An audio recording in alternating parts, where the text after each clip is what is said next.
시작을 하겠습니다. 어제 늦게까지들 개표 보시고 또 그거 논평하시고 하느라고 힘드셔서 이제 아침에 뭐 이렇게 자원을 가질 수 있게 돼서 다행히 생각합니다. 우선 어제 이제 지방선거 끝나고 결과가 상당히 아주 미묘하기도 하고 좀 의미심장하게 나왔는데요.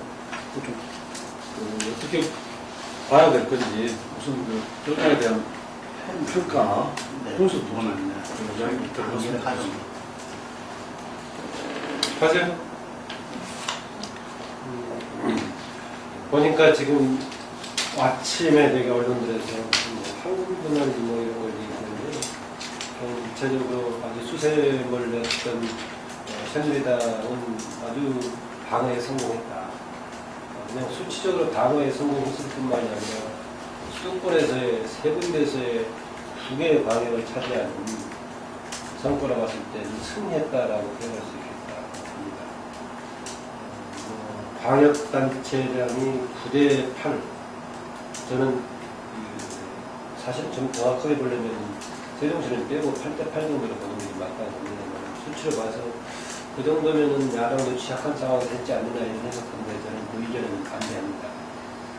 야당은 이번 선거를 지배했던 가장 큰 변수는 세월호 참사였고 야당 역시 세월호에 대한 심판론을 내걸었는데 세월호에 둘러싼 응징을 요구하는 분노의 민심이 굉장히 강하게 있었다. 그 징표들은 여러 조사라든가 자료를 통해 확인할 수 있었다. 그런데 그것을 응징해줄 주체, 그 민심을 수용할 것은 역시 야당이 돼야 되는데 그것을 충분히 소화하지 못했고 그것이 결과적으로 여당에게 일정한 승리를 가져오는 결과를 가져왔다고 봅니다. 일부에서는 세월호 심판론과 박근혜 마케팅에서 박근혜 동기로 오히려 승리했다 이런 보는데 저는 박근혜 마케팅의 경우에는 특별한 효과를 봤다기보다는 건전치 않은 정도였고 이쪽에서 세월호 민심을 수용하지 못한 결과가 상대적으로 새누리당의 분열을 비교했다 이 정도를 말씀드리겠습니다. 광역단체장 숫자로 따지면 새정치연합의 이제 신승이라고 표현할 수가 있겠고 또 새누리당은 선전해가지고 뭐 방어하는데 어느 정도 좀 이제 성과를 거뒀다 이렇게 얘기를 할 수가 있겠죠. 저는 뭐 양쪽의 프레임 그러니까 세월호 심판론하고 박근혜 마케팅, 박 대통령을 지키자 이것이 뭐 각기 뭐 일정하게 영향을 주고 뭐 효과를 본 거는 뭐 분명하다 생각합니다. 그러니까 새정치연합이 사실은 좀 대단히 이제 미흡한 결과이긴 하지만은 그래도 세월호 참사 이전에서 뭐 판세하고 이제 비교를 했을 때는 뭐 일단은 뭐 이 정도 신승 정도까지만 하더라도 이제 확실히 크게 이제 변화된 이제 결과였다는 그런 얘기는 가능할 것 같고, 그러니까 세월호 심판론이 어느 정도는 좀 먹혀드는 거다 얘기를 할 수가 있을 것 같고요.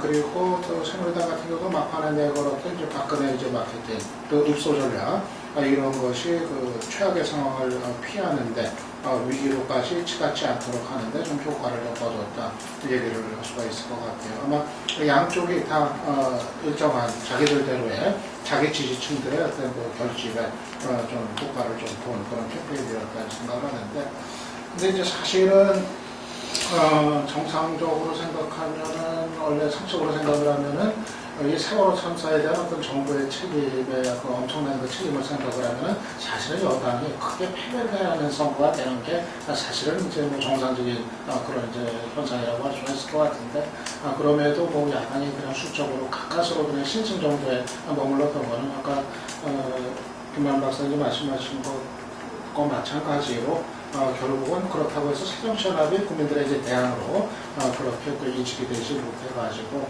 결국은 그 야당의 어떤 리더십이 제대로 서지 못한 결과가 거기서 이제 뭐 그치게 한 거 아니겠는가. 그러니까 야당이 새정치연합이 반사이익을 이제 얻었지만은 정작 어떤 자기의 힘, 자기의 능력 가지고 그 이상의 승리를 거두는 데까지는 가지 못한 그 한계를 또 동시에 드러냈다고 할 수가 있을 것 같은데.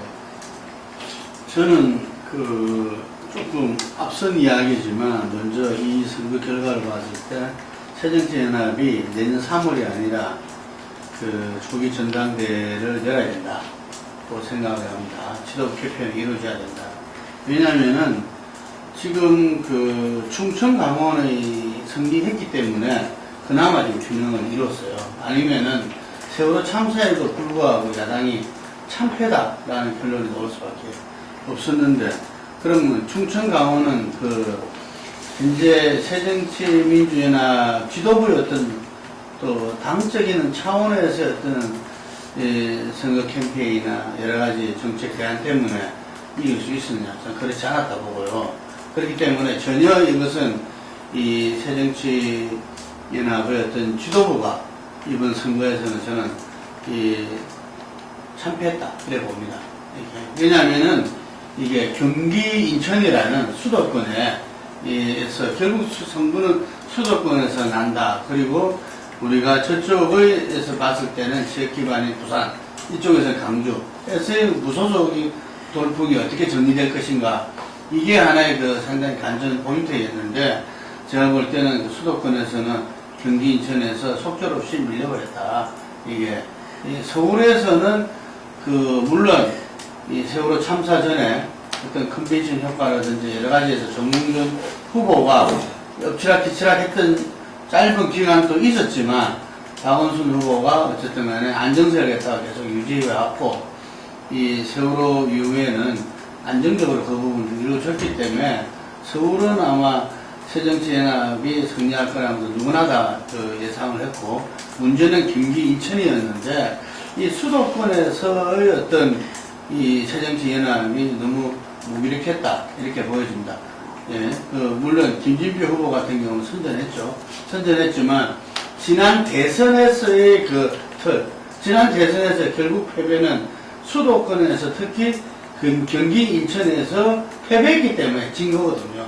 이게 그 부분을 전혀 극복해내지 못했다라는 점이 이번 지방선거 결과에 그대로 드러났고, 단지 강주에서 어쨌든 간에 이 전략공천이라는 승부수를 던졌는데, 그 부분에서 결국 호남과 강주 민심이 안철수 의원한테 다시 한번 기회를 주자 하는 부분들로서 어떤 전략적인 투표 행위가 이루어졌기 때문에, 정작 민심은 상당히 상처를 입었지만 또 전략적인 투표 행위가 가능했기 때문에 강주를 지켜내고, 그 다음에 충청 강원이라는 캐스팅 보터 역할을 하는 지역을 이겨냈다는 것이 이 야당 쪽에서는 의미가 있다고 보고 있고요. 이 여당 쪽에서는 어쨌든 상당히 불리한 어떤 민심, 예를 들면은 한 며칠 전까지만 해도 현재 마지막에 이 박근혜의 눈물 마케팅, 예를 들면은 참 정부 여당의 어떤 무덤이라는 지방선거에서 그나마 지금 현재 이 균형을 갖다 유지하고 또 수도권 승리를 해놓은 것은 결국은 이 선거의 유황이라 할 수 있는 박근혜 마케팅의 눈물 마케팅, 그것도 호소함에 그래서 보수층의 결집이 막판 이루어졌다 이렇게 볼 수가 있겠고, 이것이 또 잘못하면 앞으로 전국 운영에 상당히 이 패착을 뚫을 수도 있다. 나름대로 수도권에서도 이겼고, 어쨌든 전반적으로 봤을 때 자기들의 어떤 국정 운영 기조를 갖다가 계속 유지해 나갈 수도 있다는 점에서 상당히 또 이것은 또 양수 이 견장이 될 수도 있다 하는 생각이 양다리 칼이 될 수도 있다 이런 생각이 듭니다. 저는 제가 박근혜 마케팅이 글쎄 이제 영남하고 영남한테는 상당히 영남 쪽은 이제 큰 영향을 미쳤던 것 같고요. 접점 지역으로 이제 분류가 됐던 부산도 새누리당이 가져갔고 저쪽 쪽으로, 그리고 대구 같은 경우도 접점 장사로 얘기 많이 내다가 상당히 이제 새누리당이 이제 좀 일방적으로 승리하거든요. 아마 박근혜 마케팅 그쪽 영남 쪽에서야 눈물 사진까지 그냥 대대적으로 홍보하면서 그런 어떤 효과를 좀 얻은 거 아닌가 생각이 들고요. 그리고 수도권에서도 마지막 과정에서 보수층 결집의 일정 정도 좀 역할을 좀 하지 않았나 생각이 들어요. 근데 하지만 그럼에도 정적으로 봤을 때 박근혜 대통령의 그 위력이 좀 이전보다는 좀 이전만은 못한 거 아닌가 하는 그런 생각이 좀 가능할 것 같거든요. 그러니까는 지금 뭐 이제 특히 충청권 내곳을 모두 이제 새정치연합이 이제 뭐 가져간 거라든가 또 강원 지역 뭐 지금 새누리당이 이제 기본적으로 이제 우세 전통적인 우세 지역에서 어쨌든 추무순 후보가 또 당선이 된 거라든가 이런 걸 놓고 봤을 때 그래도 이 박근혜 마케팅의 어떤 위력이 좀 이전보다는 좀 더 약화된 선에서 좀 지켜진 거 아닌가 저는 그렇게 이제 좀 봅니다. 그리고 또 새정치연합 같은 경우는 이 수도권에서 서울 단 한 곳만 당선이 되고 나머지 두 곳은 이제 패한 거 이건 대단히 이제 뼈 아픈 이제 그런 대목이었던 것 같아요. 결국은 사실 이제 수도권에서 한 곳 예를 들어서 뭐 경기 정도만이라도 접전 속에서라도 이겼더라면 전반적인 분위기가 달라질 수 있는 그런 이제 상황이었었는데 경기하고 인천 두 곳 다 이제 패했던 거 이건 새정치연합한테는 이번 그 전체 선거의 승패 분위기를 이제 좌우했던 전체 결과를 이제에 대한 해석을 좌우했던 대단히 좀 뼈아픈 대목 아니었나 생각을 해봅니다. 이거는 역시 수도권 같은 경우 경기 인천 같은 경우는 사실 세월호 참사의 그 영향이 그 책임론의 영향이 더 반영이 될 수 있었을 지역적 특성을 이제 갖고 있었는데도 결국 이제 거기에서 이제 그쳤던 거 이거는 역시 그 정부로 박근혜 정부로부터 좀 떠났었던 그런 어떤 민심이나 부동층을 적극적으로 끌어들일 만한 무엇이 이제 결국 없었던 거 아닌가 그 문제가 될 것 같습니다. 제가 아까 그 결과 분석에서 여야 정당 간의 승패의 기준을 무엇을 놓을 것인가에 다를 수 있다라고 답을 봅니다. 어떤 사람은 20%대의 지지율을 갖고 있는 새정치민주연합이 이 정도 하는 것은 대단히 선전한 것 아니냐라고 얘기할지도 모르겠습니다. 그러면 선전의 이유는 뭐였느냐? 역시 세월호 참사가 반영된 거였다는 거죠. 그러면 세월호 참사가 반영되는 그 정도 가지고 20%대 정당이 40% 정도까지 먹었습니까? 그러면 세월호 참사의 민심을 반영한 거냐? 저는 그건 아니라고 보거든요. 그 덕을 좀 보기는 맞다. 왜 그 얘기 하냐면은 적절한 균형을 잃었다고 하면은 여당과 야당이 특별하게 누구한테 책임을 묻는 것이 아니라 현상 유지하는 것이다. 그러면 그 덕을 보긴 했지만은 새정치민주연합을 통해서 뭔가 그 분노의 민심이든 아니면 회한의 민심이든 간에 관철시킨 통로로서의 역할을 못했다라는 점을 조금 저는 지적하고 싶습니다. 그리고 박근혜 마케팅 아까 참 유창선 박사께서 지적하셨는데 이번에 과연 박근혜 마케팅이 통했느냐 아니면은 야당의 세월호 심판론이 작용을 못했느냐 물론 모든 게 다 맞물려 있긴 하지만은 저는 박근혜 마케팅을 통한 나중에 무슨 보수층의 결집보다는 잠재적인 야권 지지 계층을 투표장으로 불러내지 못했던 측면을 주목할 필요가 있다는 생각을 합니다. 그렇게 이야기한 이유는 앞서 제가 몇 군데서 말씀드렸습니다만 바로 그 6월 1, 2, 3일 날 방송 3사에 조사했던 자료라든가 선관위에서 조사했던 투표 의지에 관한 질문이라든가 또 리얼미터에서 했던 여러 가지 투표 참여를 통한 심판 의지라든가 등을 봤을 때 예전하고는 상당히 적극적인 참여 의지가 있었는데 그것을 담을 그릇으로서 그나마 잠재적인 가능은 제1야당인 새정민주연합이 있었는데 그걸 담지 못했다라는 점에서 저는 오히려 박근혜 마케팅이 통했다는 점보다는 그것을 소화하지 못했던 흡수하지 못했던 새정치민주연합의 문제점을 주목해야 된다고 보고요. 박근혜 마케팅이 과연 또 왜 통했냐 안 통했냐 저는 평균 정도밖에 못했다고 하는 이유는 지지율 자체가 40%대 후반에서 갤럽의 경우에 그렇고 리얼미터의 경우에 50% 내에 나타나더라는 정도를 가지고 과연 크게 동력을 만들어낼 수 있었느냐 혹시 유동공 문제를 가지고 이제 그나마 박근혜 마케팅 일부 통했지 않느냐 이런 얘기 할 수 있을지 모르겠지만은 그렇게 위력을 가지고 있는 것 같지는 않다라고 가지고 하나는 또 이제 김능구 대표에게 질문하려고 아까 써놨는데 안철수 공동대표가 윤장현 후보를 전략 공천하는 승부수를 던졌다고 했는데 무엇을 하기 위한 승부였는지 물어보고 싶어요. 네, 끝났어? 예. 저는 어쨌든 이 새정기민주나 정통 야당의 어떤 근거지로서 호남. 그래서 호남이 변하지 않으면은 민주당의 미래가 없다라는 어떤 이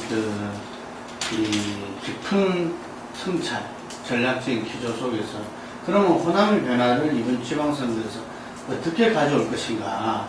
저는 이 부분들이 정말 민주당의 새정치민주연합의 많은 분들이 고민을 했다고 봅니다. 그 속에서 아마 일정 정도의 컨센서스를 이루기에 예를 들면은 이 방역단체장에서 정말 개혁적인 임무를 갖다가 이제 도민들한테 호남 민심에 또 전국적으로 내놔야 된다 이런 걸 했고 그 현실적인 가능성과 여러 가지를 봤을 때 그 중에서 이렇게 강주시장을 갖다가 이렇게 꼽았다. 이게 하지만 그것이 이 강주시장조차도 이번에 지금 벌어지는 그런 과정에서도 봤듯이 여러 가지 이렇게 저항과 반발 이런 부분에 부딪힐 수밖에 없었다. 저는 국회의원 5명이 예를 들면은 어떤 윤장의 지지를 이야기하고 이런 흐름이 그런 같은 흐름이었다고 봅니다. 하지만 제 개인적으로는 그 과정이 보다 더 이렇게 좀 이렇게 예를 들면 시민과 도민과 민심과 함께하는 과정일 수 있었는데 꼭 그런 이 전략공천의 어떤 방법을 썼어야만 됐는가는 좀 별개의 문제로 치더라도 어쨌든 금방 제가 말씀드린 어떤 호남이 변해야 이 민주당, 새정치민주연합의 미래가 있다. 바로 그 점에서 승부를 던졌다고 이야기합니다. 너무 길어지고 전체적인 거에서 좀 벗어날 것 같아서. 그럼요. 나중에 필요하면 따로 좀 말씀을 하시는 게 좋지 않겠나 싶습니다. 아까 어떻게든 이 줄거리로 다시 이렇게 갔어. 뭐 새정치연합 문제가 이게 새정치연합이 좀 드러냈던 이제 한계가 이 교육감 선거하고 좀 대비를 해보면서 좀 저런 판단이 좀 드는 것 같아요. 이제 교육감 선거는 아주 진보한테 대약진을 했단 말이에요. 그러니까 이게 상당히 좀 혼돈스러운 거예요. 지금 그냥 이쪽 지방선거에서는 그게 아닌데 왜 교육감 선거에서는 사람들이 진보에 대해서 거부감을 안 갖고 저렇게까지 약진을 하게 됐을까. 이게 오히려 그 진보 교육감들이 이렇게 약진할 수 있었던 게 당의 간판이 없었기 때문에 정당 공천이 없었기 때문에 가능한 거 아닌가 생각이 이제 들어요. 그러니까 지방선거에서는 이제 새정치연합에 대한 어떤 불신, 그러니까 대안으로 인식하지 못하는 주저함 이런 것 때문에 적극적으로 이제 그걸 끌어내지를 이제 못한 그 한계가 이제 드러났던 건데 오히려 정당 공천이 없는 교육감 선거에서는 사실은 이 진보 성향의 문제라기보다는 그 정당 공천 어떤 대안으로 인식되지 못하는 새정치연합이나 어떤 간판 이거 자체가 이제 걸림돌이 됐던 건데 오히려 교육감 선거에서는 그게 이제 풀어졌던 거 아닌가 이렇게 좀 생각을 해볼 수 있을 것 같고요. 그리고 이제 새누리당 이번에도 이제 박근혜 마케팅에 결국은 절대적으로 의존하는 모습을 보였는데 결국은 자기들끼리 이렇게 하다가 이게 속에서 안 되니까 막판에 결국은 이제 박근혜 마케팅에 절대적으로 의존하는 그래서 어느 정도는 좀 효과도 보고 또 한계도 있고 그랬는데 이번에도 역시 박근혜 대통령이 새누리당의 유일한 이제 버팀목이 된 상황이 됐는데 앞을 내다보면 저는 이거는 상당히 비관적이라고 봐요. 새누리당 앞을 봤을 때. 지금 새누리당이 지금 자기 힘으로 이거를 이 정도까지 막아낸 것이 아니라 다시 박근혜 마케팅이었다 한다 보면은 대통령의 지지율은 앞으로 시간이 가면 갈수록 계속 이제 하락을 하게 돼 있는 거고 그러면은 결국은 이제 다음 총선은 또 어떻게 치를 것인가 그때도 박근혜냐 그건 이제 아닐 거란 말이에요. 그렇게 보면은 결국 새누리당 내에서 이제 박근혜 마케팅에 절대적으로 의존하지 않고 자기 힘으로 뭘 해나갈 수 있는 어떤 내부적인 변화 이쪽으로 가는 거가 결국 이제 살 길 아니겠나. 근데 잠깐 제가 좀 질문 삼아 또 좀 문제 제기 삼아 좀 말씀을 드리면 박근혜를 이제 들고 나온 여당의 그게 먹혔는데 얼마나 먹혔는데 이거가 그것도 짚어봐야 되겠지만 그보다 중요한 게 지방선거를 치르면서 처음에 여당 쪽에서 했던 거는 이거는 정권 심판으로 가서는 안 되고 그건 지방 정부에 대한 평가이고 뭐 그다음에 또 이 지방 지금 그동안 지방에서 해온 사람들에 대한 그게 대해서 이렇게 이야기했다가 결국은 자기들 스스로가 나중에 가서 완전히 이게 박근혜 정부를 살릴 거나 죽일 거나 이런 식으로 몰아갔단 말입니다. 근데 그 부분이 과연 그 지방선거라는 그거에서 봤을 때 여당이 이런 식으로 나오는 것이 옳으냐, 내지는 또 이렇게 해가지고 설사 일시적인 성과를 거둔다 하더라도 앞으로 이제 뭐 지금 어떤 사람들은 어제 토론하는 거 보니까 뭐 모든 선거 심판인데 저 야당이 제대로 심판을 못해놓고 언제 와서 심판 아니라고 뭐 이야기하는 식으로 간다고 뭐 상당히 좀 적반하장 식으로 이야기를 하는 걸 봤는데요. 그 점은 어떻게 보십니까? 그 야당은 당연히 집권 여당에 대한 심판 문제가 다 수밖에 없죠. 근데 오히려 야당은 또 심판 아니었다고 막 개념을 몰랐죠. 저런 식이야 나와갖고 막 견멸하는 초반에 나왔을 때는 박근혜 지지가 너무 강도한 것 같으니까 박근혜를 물고 늘어졌다가는 조금 오히려 뭐 바위에 부딪히는 꼴밖에 안 되는 느낌이 드니까 뭐 견제론이라는 용어를 쓰기도 하고 다양하게 바꾸게 됐죠. 그런데 그 새누리당이 지방정부 평가 심판론을 잠재우게 된 것은 세월호 참사 속에서 지금 지방정부 심판론이라는 단어는 꺼낼 수가 없는 상황이 되었고 세월호 참사는 결국은 정부 여당에 대한 비판, 불만, 무능, 무책임 뭐 이런 것이 화살이 가니까 그 차원에서 맞대응이 나왔죠. 그러다 물론 지금 얘기하신 당위적인 차원에서 보자면 박근혜 대통령을 지키기 위해서 또 이후에 박근혜 대통령의 국정을 안정적으로 운영하기 위해서 새누리당 지방선거에서 새누리당에 대한 지지를 해달라. 이것은 황당한 이야기죠. 지금 박근혜 대통령의 그동안의 그 국정 운영에서 불안요인이라든가 또 세월호 참사 이후에 지금 위기라든가 이런 것이 지방정부에서의 소수의 때문은 아니죠. 박근혜 대통령의 국정 운영 방식 방향이 잘못됐고 세월호 참사 이후에 대응하는 방식이 국민들의 상식적인 감에서 유리가 됐고 그것을 조금 궤도 수정해줘야 될 집권 여당은 존재감이 실종되어버렸고 그런 문제가 있는데 그걸 숨겨버리고 표를 달라고 하는 건 상식적으로 맞지 않은 거였어요. 그럼에도 불구하고 자기 우군들한테는 뭐 앞뒤 내부 분석하면 논리적으로 맞지 않는 주장이지만은 부분적으로 먹혀들었을지 모르겠어요. 그런데 이 역시 이런 부분도 저는 야당이 자기중심을 잡고 있는 상태였다면은 그냥 막연하게 심판을 얘기하는 것이 아니라 이게 말이 되느냐라고 할 수가 있었는데 우선 야당은 그런 자기 지금 하기에 급급했다. 막판에 나중에 가니까 이제 너무 심판론만 얘기를 해서는 곤란하다는 느낌이 나오니까 반성을 내걸긴 내걸었는데 무엇을 반성하겠다는 것인가 다가오지 않은 채 우리부터 반성하겠습니다라는 용어를 해가지고 저는 그 점에서는 우리가 주목할 부분은 이번에 야당의 문제점을 좀 더 강하게 지적하는 게 필요하다고. 이제 몇 가지만 좀 하면서 결과 분석하면서 좀 짚어봐야 될 대목이 있는데 이 충청도가 지난 대선에서는 완전히 박근혜 당시 후보의 어떤 그런 승리의 한 진원지가 됐다고 해도 과언이 아닐 정도로 했었는데 이번에는 강력단체장 4군데가 전부 다 이게 지금 충청도가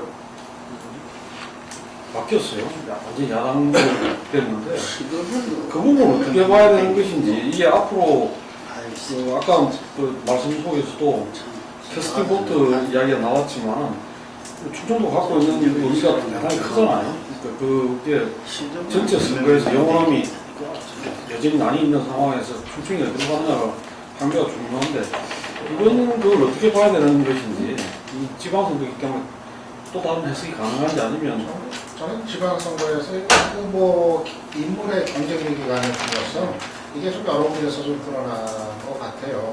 충청권 같은 경우가 저는 좀 대표적인 경우라고 생각이 되거든요. 뭐 이시종, 안희종, 또 이춘희, 또 권선택 대체로 다 인물에서 후보 경쟁력을 갖고 있었던 경우였고 그래서 저는 이거가 뭐 두 가지 의미가 같이 있다고 봐요. 그러니까는 이게 이렇다고 이런 결과가 나왔다고 해서 이제 충청권이 그럼 양쪽으로 완전히 가버렸느냐, 바뀌었느냐 하루아침에 그거는 너무 또 이제 빠르면 너무 앞서 나가는 좀 해석이라고 생각이 이제 좀 되고 다만 이제 그 추천권이라 하더라도 뭐 인물에 상관없이 뭐 묻지마 지지를 하는 식으로 이렇게 가는 거는 아니다 하는 그런 정도의 이제 의미로 좀 받아들이는 게 맞지 않을까 생각이 들고, 저는 이 인물 경쟁력이 중요한 거는 뭐 강원도도 사실 마찬가지였다고 생각이 되고요. 그래도 그 강원에서 뭐 모든 국회의원 현역 국회의원들이 다 새누리당인 강원에서 다시 당선이 될 수 있었던 거는 최문순이라는 또 인물의 어떤 경쟁력이 효과가 크고, 거꾸로 또 경기에서 이제 경기 같은 경우가 사실은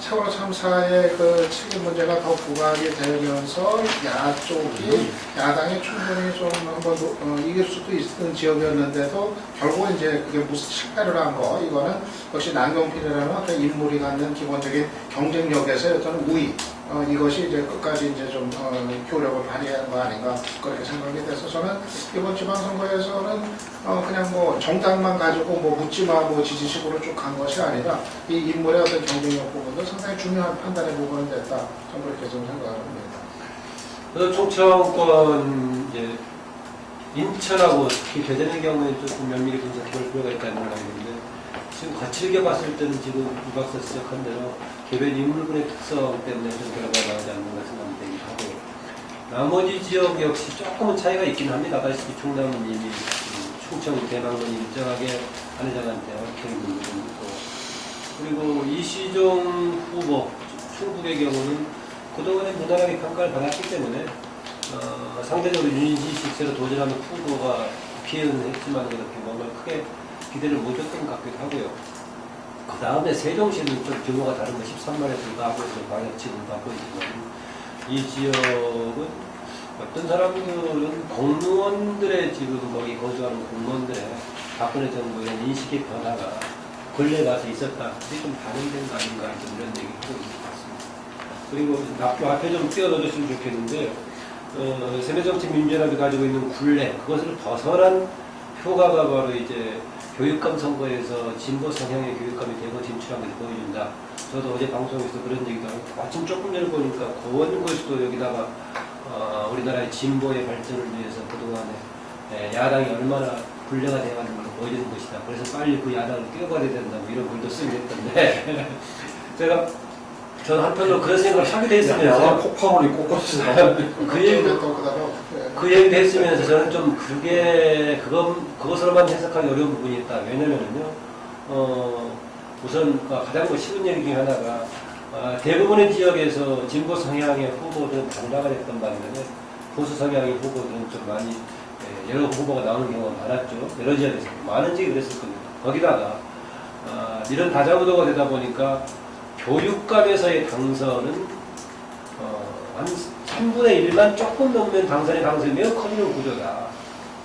나머지 광역단체장은 거의 과반에 근접해서 1대1 경쟁에 대해서 이겨야 될 것인데 30% 후반이면 대충 승산이 있는 구조죠. 지금 조희연 교수 39%인가요? 그쯤 됐다고 그랬다. 그 점에서는 야권 지향의 유권자들의 전부는 아니더라도 3분의 2 정도만 투표를 얻을 수 있으면 좀 그렇게 승산이 있는 거 아닌가. 그래서 야권의 광역단체장에 대한 투표보다도 교육감에 대한 투표가 더 집중됐다라고 말하기는 조금 쉽지 않은 그런 그렇죠. 치사하고 그건 아니죠. 근데 그 점은 어떻게 보십니까? 잠깐 아니 제가 좀 막 같은 교육감 이야기니까 이게 이제 자꾸 그것도 저는 그쪽에서 그렇게 만들었다고 보는데, 이제 이게 당을 빼다 보니까 보수 진보 이렇게 하잖아요. 그러니까 이제 요번에 고성덕 같은 경우가 보수로 이제 서울에서 나왔는데 문용인하고 막 이전 투구하고 또 개인의 도덕성 문제 이런 게 부각이 되면서 전반적으로 전 지역에서 좀 보수 교육감 후보들이 안 좋은 이미지가 같이 맞물려서 그거 한 거 아닌가 그런 생각도 좀 들거든요. 보수 쪽의 교육감들이 그런데 이 교육감 선거에서 가지고 이 진보 성향의 교육감이 상당히 압도적으로 됐다는 부분에서, 예를 들면 선거 기간을 쭉 보면은 이 점을 빠뜨려서는 안 되죠. 왜냐면은 보수 성향의 후보들이 어쨌든 간에 단일화가 못됐다. 이 점을 빼면 안 되죠. 왜냐면은 다 두세 명이 놓았기 때문에 표가 분산됐어요. 그 합하면 진보 교육감이 이기는 경우 거의 없어요. 이게 분산돼 버렸기 때문에 된 거고, 그래서 뭐 옛날로 뭐 진보는 분열하고 아니라 교육감 선거는 항상 보수가 분열됐기 때문에 지난번 2010년 선거에도 그랬고 이번 선거에서도 그랬던 거죠. 문용인이 서울교시 교육감 될 때 그 전에 그러한 이 경험이 있기 때문에 어쩌든지 보수 단일화하려고 총력을 기울여서 단일화했기 때문에 문용리가 됐던 거고 이게 그래서 그 정도 같이 봐줘야지. 그렇지 않으면은 이게 마치 지금 우리 국민들이 진보 교육감 선거에 진보 성향을 갖다가 이게 그대로 제대로 뭐 받아들였다 이게. 근데 그 정당에서는 야당에 좀 그렇지 않다. 그렇지 않죠. 득표율 보면은 이 득표율 자체로 본다면은 오히려 강력단체장보다도 떨어지거든요. 그 득표율이. 그러니까 그 점도 같이 봐야 됩니다. 저도 그 얘기를 하려고 그런 거예요. 그러니까 저는 아까 얘기처럼 뭐 진보 교육감 후보들이 30%대 득표율을 가지고도 당선이 될 수 있었던 거는 바로 그 진보 측은 뭐 거기로 이제 표가 하나로 이제 집결이 되니까 바로 단일화 효과를 뭐 충분히 거둔 거다 얘기를 할 수가 있겠고 나머지야 뭐 지금 유권자들 입장에서 그렇죠. 뭐 지금 뭐 정당 공천이 있는 것도 아니고 그러면 중도나 어떤 보수 후보들이 난립한 속에서는 당연히 이거는 뭐 누가 누군지 모르는 상태에서 표가 그쪽은 이제 분산이 되게 돼 있는 거니까 상당히 낮은 득표율을 가지고도 진보 후보들이 이제 당선이 가능했던 그런 이제 중요한 부분이었던 것 같아요. 또 하나 이 교육감 선거에서는 이번에 그 교호 순서가 돌아가면서 하는 게 적용됐잖아요.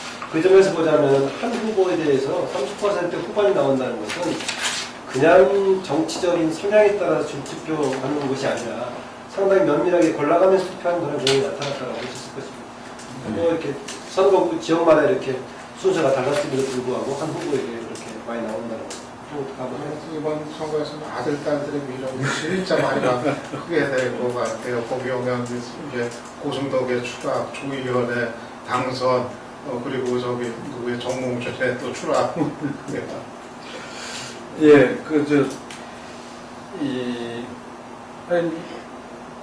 이번 선거 결과에서 좀 하나만 더 짚어보고 다음에는 좀 사람들 이야기로 좀 들어갔으면 좋겠는데 이 호남 정당은 뭐 결국은 이제 각자 우세한 정당들이 지켜내는 셈이 됐는데 강력으로 보면 기초에서는 상당한 좀 양상이 좀 서로 다르죠. 영남 같은 경우에는 거의 승부당이 여전히 뭐 거의 삭스리 하다시피 했는데 호남은 지금 강주를 제외하고 전남북은 거의 반 정도씩 무소속이 됐거든요. 15군데 시장 군수들이 지금 시장 군수가 나왔다고.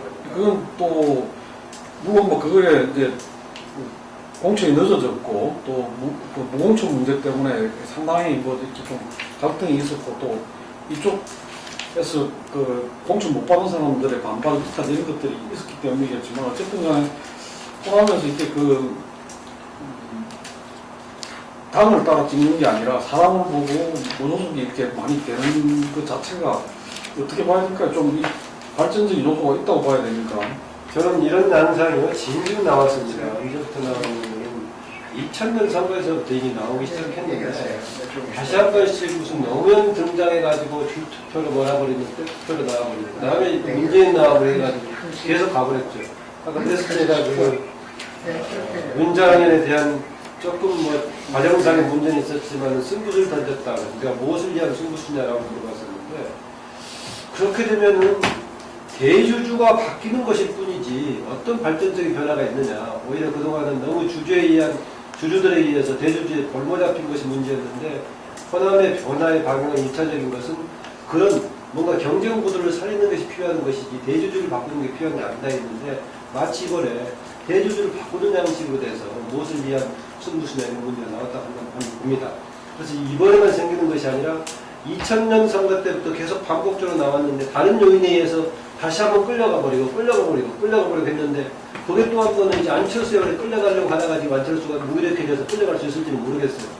그 현상이 광주에서는 어차피 불가피하게 나중에 이렇게 윤장에 대한 지지로 이어졌지만은 기초에서는 그동안에 대한 뭔가 이제 그걸 벗어나려는 탈락하려는 것이 진즉부터 있었지만 이번에도 강하게 나타난 게 아닌가 좀 그렇게 봅니다. 저는 이제 광주 같은 경우는 광주 시민들이 갖는 그 결과에 대한 부담이 엄청 이제 커졌다고 생각이 이제 되거든요. 그러니까 만약에 윤장현이 아니라 강원태가 됐을 때 그때는 이제 새정치연합의 지금 질서 자체가 이제 무너질지도 모른다는, 그리고 특히 이제 안철수 대표의 그 앞길에 어떻게 안철수 대표 자신이 이제 또 무너질지 모른다는 그런 걸 다 이제 내다보고 있었기 때문에 과연 이제 어떤 정치적 선택을 해야 될까 것인가, 전략 공천에 대한 이제 불만이 여전히 뭐 살아 있음에도 불구하고 그래도 이제 큰 흐름을 위해 가지고 새정치연합을 일단은 좀 살려두고 기회를 이제 주자하는 그런 좀 나름대로 전략적 선택을 했다, 좀 그렇게 이제 생각이 됩니다. 그러니까 그리고 이제 무소속 강훈태 후보를 거기서 당선시켜주는 것이 무슨 전략 공천에 대한 어떤 불만을 드러내는 것 이상에 무슨 앞으로에 대한 정치적인 의미가 있겠는가, 이런 문제에 부딪혔던 거라고 생각이 되고, 다만 이게 이제 기초단체장 선거로 가면은 좀 그 부담은 상당히 좀 덜해졌던 거라고 생각이 돼요. 그러니까 이 공천 그 갈등 과정에서 뭐 속사정은 뭐 다 자세히는 모르지만 뭐 여러 가지가 기초단체장 그 공천 과정에서 호남에서 뭐 이제 뭐 많이 있었던 거로 이제 알고 있고, 그런 다만 이제 그 기초공천 단체장 그 선거에 있어서는 그런 어떤 너무 그렇게 정치적인 부담을 그 유권자들이 그렇게 크게 갖지 않고 좀 더 자유롭게 프리한 입장에서 인물을 보고 선택할 수 있는 뭐 그런 게 가능했던 거 아닌가 좀 생각이 듭니다. 저는 광주 관련해서 윤장현 후보 당선 입성으로 언론에 했던 것이 뭐냐면, 역사의 고비고비마다 광주 시민들은 위대한 선택을 했다고 하는 것인데, 저는 그렇게 얘기하면 안 된다고 생각해요. 여러분 죄송합니다. 제가 공천 과정에서 이렇게 해가지고 뭔가 여러분들이 또 고민할 수밖에 없고 이렇게 만들어준 거 죄송합니다. 제가 새로운 광주와 새로운 정치를 위해서 앞으로 앞장서면서 모든 것을 바치겠습니다. 이렇게 나와야지, 위대한 선택을 통해서 자기가 무슨 뭐 대단한 명언을 얻은 것처럼 그 입성하는 것 보고 제가 전화를 해주려다 말았어요. 자기가 아니라 광주 시민이 위대한 선택을 했다네. 결국은 자기를 선택한 것이 위대하고, 가장 지금 경기나 대구 이런 데 비해서 가장 차하게 선택을 하게 만드는 그런 선거구들을 만들어 놓고 그 틈 속에서 당선이 되고 나서 그 위대한 하여튼 선택을 광주는 그런 것 같아요. 예를 들면은 그 얼르고 빠치는 거지. 아까 현역 시장이 송영길만 떨어졌다 이랬는데 송영길만 떨어진 게 아니잖아. 그 현역 시장이 거기는 공천을 못 받았고, 아니 이 사람도 떨어졌잖아. 이름 갑자기 기억이 안 나. 강원태. 벌써 근데 떨어졌다고. 강원태가 이용섭이 됐다면 사람들이 많이 달랐을 거다, 이런 말을 많이 저도 그렇게 합니다. 하잖아요. 이게 강원태가 말하자면 구학의 상징이다, 뭐 이런 이야기도 하는데, 하여간에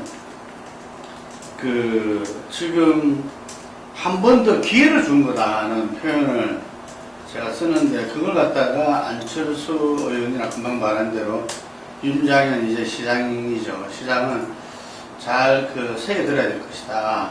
안철수 현상과 안철수 의원이 전혀 다르다는 것.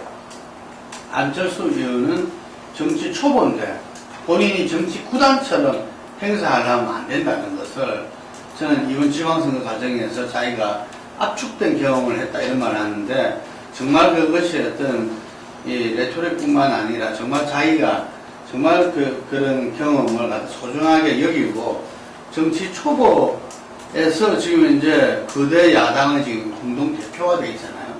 어쩔 수 없는 지방선거 과정에서 이루어진 일이지만, 저는 이 차원에서 본인이 정말 겸허하게 한 단계 더 이 진보를 위해서는, 전진을 위해서는 이보후퇴식으로서 저는 당권을 내놔야 되는 거 아닌가, 이런 생각이 들고, 이게 보니까 뭐 지금 서울 광주에서 승리했다, 전체적으로 뭐 예를 들면은 어느 정도 균형을 맞췄다 해서 이 새정치연합의 지도부가 그대로 이렇게 내년 3월까지 갈 거라는 이런 분석들이 있는데, 저는 좀 전에도 이렇게 우리 김만 박사님께서도 말씀하셨지만, 정말 이번 선거는 이 세월호 참사의 분노, 그리고 박근혜 정부에 대한 기간의 어떤 1년 몇 개월에 걸친 어떤 부분에 대한 어떤 이 중간 평가와 심판이었다면, 이보다는 이 여당의 참패가 됐어야 됐던 거 아니냐.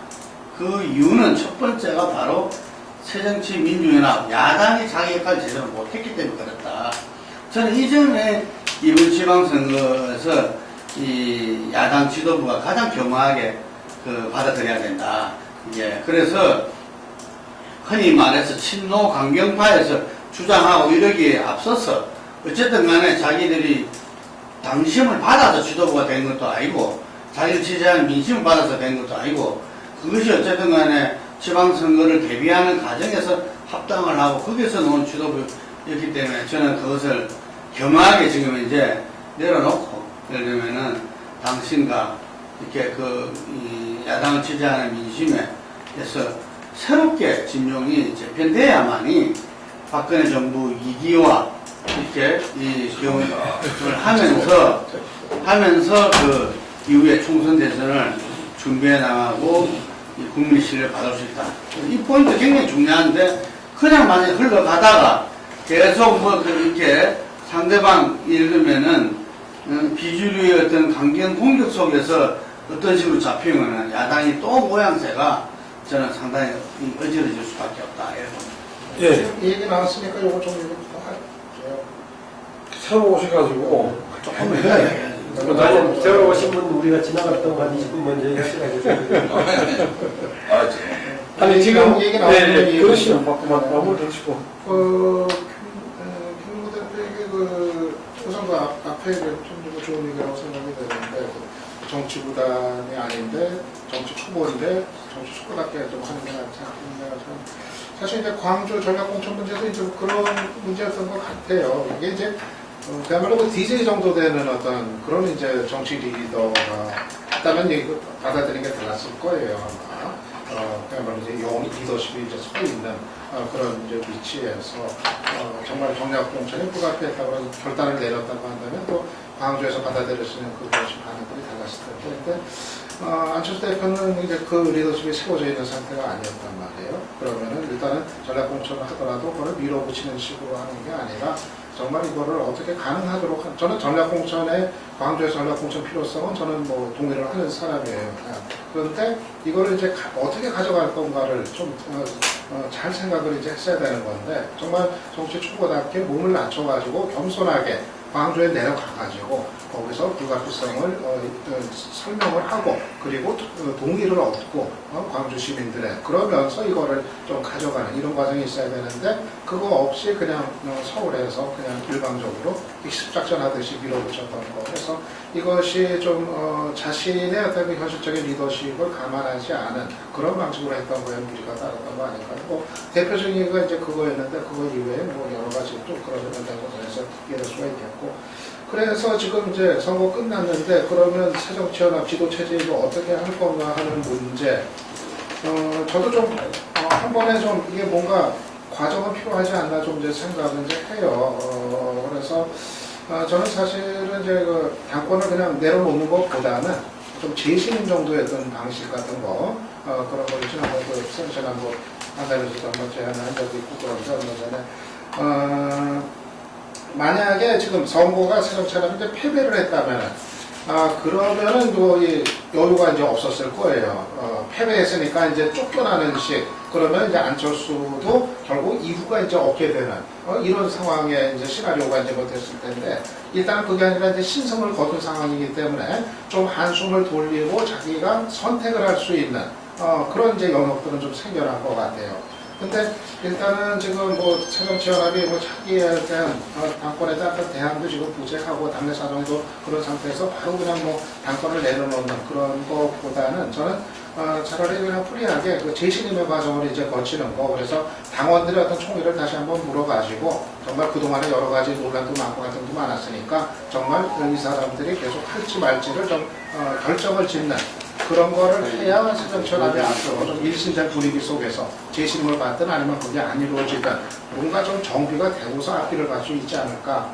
그렇게 하지 않으면은 조금 이제 또 시간 이렇게 일단은 당장 뭐 책임론까지 제기될 상황은 아니니까 이렇게 가겠지만 또 한 달 지나고 뭐 2달이 있으면은 당내 갈등이 또 이제 아마 730 재보선 공천 그거 가지고 또 갈등이 이제 또 분출이 되지 않을까 싶거든요. 그래서 좀 그런 거 조치를 한번 생각해 볼 필요 있지 않을까 저도 생각합니다. 네, 이게 나중에 새정치연합 향후 방향 이걸 다시 또 따로 잡아놨었는데 이야기가 연결돼갖고 진행이 되는 감이 있습니다. 근데 좀 늦게 오셨으니까 네. 우선 지방선거 종합적인 결과에 대해서 아니 유 박사님은 신성이라 했는데 저는 야권 패배라고 일단 명확하게 규정하고 싶고 나도 내가 그랬어. 네. 그러니까 세월호라는 프레임이 압도적으로 작동하는 상황에서 특히 수도권 도시 잃고 뭐 했다는 것이 야권이 아무리 뭐 좋게 보더라도 야권 승리라 신성 뭐 야권이 비겼다 뭐 이까지도 좀 규정하기 힘들 것 같아요. 야권이 패배다. 그 다음에 안철수 대표 얘기가 나왔을 때 복귀를 하자면 뭐 아마추어적이다 뭐 어쨌든 그러니까 만약은 없지만 오거돈 그러니까 광주는 어쨌든 야권의 텃밭이잖아요. 그러니까 부산에서 오거돈을 직권 처리해서 김부겸과 오거돈의 두 축을 통해서 영남에서 굉장히 의미 있는 어떤 선거를 펼쳤는데 여기에 만약에 화력을 집중했다면 안철수 현상은 계속 될 것이고 굉장히 정치적 두가 있을 뻔했는데 승부처를 광주로 잡는다는 것은 그건 아마추어인지 조급함인지 뭔지 우리 설명이 잘 안 되는 그러니까 현상은 분명히 사라졌고 정치 지도자로서 안철수가 남았는데 그 지도력이 심각하게 의심받을 수밖에 없는 뭐 그런 지점. 그러니까 이번 선거에서 가장 큰 내상을 입은 두 사람이 정몽준하고 안철수가 아니냐 저는 나중에 이렇게 정리를 하면서 양당이 취약점을 적나라하게 노출하는 부분이 뭐냐면 세월호라는 아무리 훌륭한 구도를 하더라도 새누리당은 어쨌든 돌고 돌아서 대통령을 끌어들였을 수밖에 없는 그러니까 포스트 박근혜 상황에서 새누리당의 리더십이 전혀 보이지 않는다는 것. 그 다음에 지도부가 이번 지원 요청하면서도 대중적 소구력이 있는 그 리더가 보이지 않았다는 것. 그러니까 박근혜 없으면 니네들 어떻게 할래? 라는 질문에 답을 못 줬다는 것. 이게 이제 새누리당의 구조적인 취약함인데 이게 실사 전당대회를 통해서 해소될 것인가 별로 그래 보이지 않습니다. 개인적으로는 만약에 새누리당이 참패를 했다면 지방선거 참패가 뭐 전 대통령을 예를 불러온다는 논리에 동의할 수는 없고 일단 뭐 총선도 아니고 뭐 의식도 아니기 때문에 참패를 했다면 전대에서 굉장히 어떤 새로운 그 당의 결과를 모색하기 위한 계기가 됐을 텐데 그게 아니기 때문에 당분간 어정쩡한 상태 황우여 시즌 2로 갈 수밖에 없지 않냐. 그렇다고 본다면 장기적으로 봤을 때 이번에 비긴 건 내지 뭐 부분적으로 승리하는 게 향후 정치에 독이 될 가능성이 있다. 자생각을 참 못 갖추는 그래가지고 야당은 구조적 한계가 여전히 있다고 보는 것이 뭐냐면 대한 세력으로서 믿음을 못 갖겠다는 그렇게 평가한 거라고 봐요. 그러니까 새누리당과 집권당 개판인데 이거 세월호를 보면 개판인데 당신들은 대한 세력이냐. 예를 들어서 세월호 때문에 잊고 있지만 지방선거를 위해서 새정치민주연합을 급조한 거 아닙니까? 그 다음 이 당이 과연 2017년 대선 전까지 갈 것인가?